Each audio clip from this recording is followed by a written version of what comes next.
Lesson 2. Two factors in making a good photograph.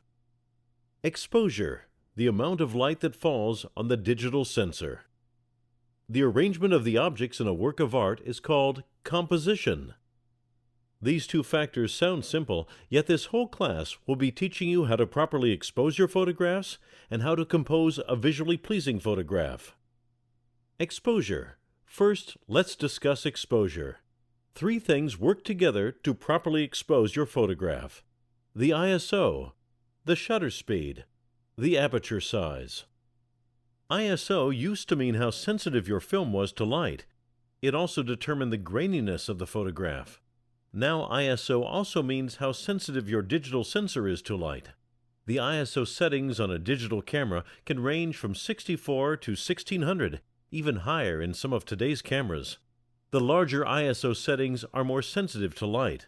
The larger settings also allow more noise in the photograph. Suggested ISO settings for common light conditions. First, I'll state the ISO setting, then the light conditions for which it is appropriate.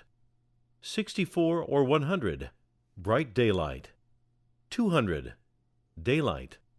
400, cloudy day. 800, indoors or night. 1600, night. Shutter speed. Shutter speed is the time it takes the shutter to close. When you click the shutter release button, the shutter opens and closes, thus determining the time that the sensor is exposed to light. A slow shutter speed leaves the shutter open longer, thus exposing the digital sensor to light for a longer period of time. Shutter speed has to do with how much time the sensor is exposed to light. Aperture. Aperture is the opening in the lens that allows light to come into the camera through the lens.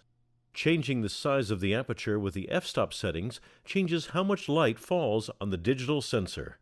The f-stops determine how wide the aperture will open. Aperture. The image above shows the aperture size for common f-stops. 3 hints to help you remember how each factor affects exposure. ISO, how sensitive. Shutter speed, how long. F-stops, how much. Composition. Now, when you see a well-composed work of art, you may not know why it's well composed. After these lessons, you will be able to identify at least 4 elements of composition: angles, balance, color, rule of thirds.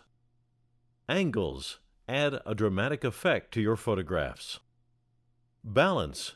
Balance can mean many things: balance of light and dark, balance of colors, balance of image versus empty space, balance of placement of objects.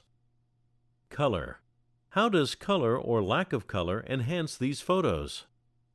Rule of thirds. In any artistic composition, there are sweet spots to place your main subject. The rule of thirds helps you to find those sweet spots. Don't worry if you still have questions about these concepts. You will be exposed to these concepts again and have a chance to put them into practice in future lessons. Just keep these ideas in the back of your mind for now. Assignments. Time to get your camera out. 1. Set your camera on M or manual mode. Set your ISO at 100. Set your f-stop or aperture at 16. Set your shutter speed at 1/100th or 1/125th. If you don't know how to change your settings, this is a great time to get out your manual to learn how to change these settings on your camera.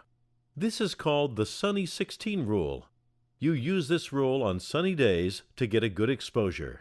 Take 5 photos using these settings.